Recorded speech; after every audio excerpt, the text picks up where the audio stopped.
kwa shule. Tena wanasema hafanyi kazi, tena wanasema mara nyingine wanasema hafanyi kazi, in the next sentence tena wanasema Ruto amesign bill.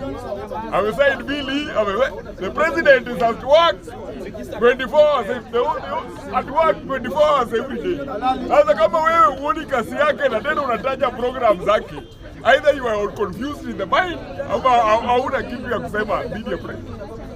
The only serious man, the most hard working, hakuna program aina mingi, hata hii ya shift mnape. Ruto wako na program hii ya shift mnape. Wewe ukikataa kusajiliwa, sikuombei ama ndugu yako akuwe mgonjwa. If you don't register, alafu wewe ama mtu wenyu apatikane na akuwe anauguzwa, ukose kuingizwa kwa hospitali, sasa utalaumu. Hao wenye wanasema program za Ruto haifanyi kazi ni kuchafua tu. Kama wewe ni mwerevu, enda uregister hiki. Register hii bro. Take eventually. Si wadi wanakudanganya Ruto hafanyi kazi, Ruto hafanyi kazi. Tena wao ndio tena wamepanga line. Wanajaza hiyo program hii transition from NHIF to NHIF. Wote wako ndani. Ile kitu iko, hawana program, hawana agenda. The best they can do ni kujaribu kuchafua. Mradi mzuri na akili mzuri na program mzuri Ruto wanafanya. Program Ruto no, my brother.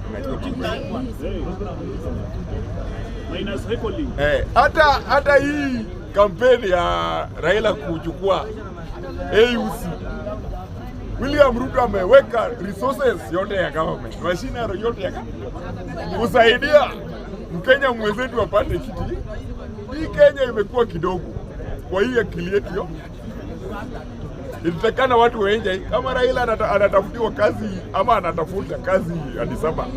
Hivi chochote hivi job. Tunataka usikia Kenya amekuwa president ya African Development Bank. Kenya amekuwa president ya hii Raila anatafuta African Union Commission. Tunataka kusikia Mkenya anaongoza UN.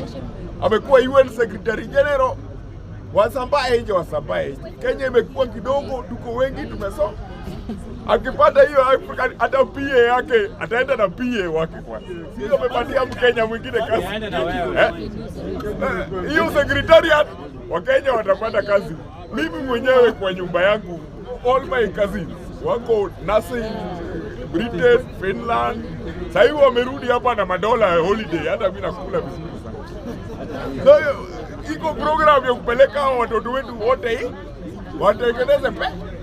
Hiyo bado ni program ya Kenya kwanza. Sasa kama wewe sasa hivi William Ruto afanyi kazi, mimi na shida unasema ni the only serious man in Africa.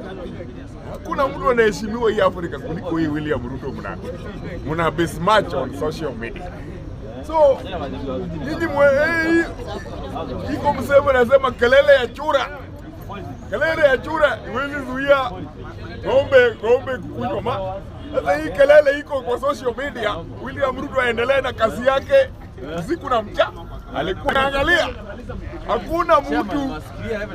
Hakuna mtu utaweza weka kwa ratili na William Ruto among the current political players. So watu wa kelele waendelee na makelele yao. William Ruto aendelee kujipanga vile anajipanga. 2027 kama unafikiria huko na kura mingi kuliko William, tupatane kwa de. Si ati tunasema wa Kenya, hiyo ni wa Kenya gani? Hata mimi ni Mkenya. The people are very much behind William. Asante sana.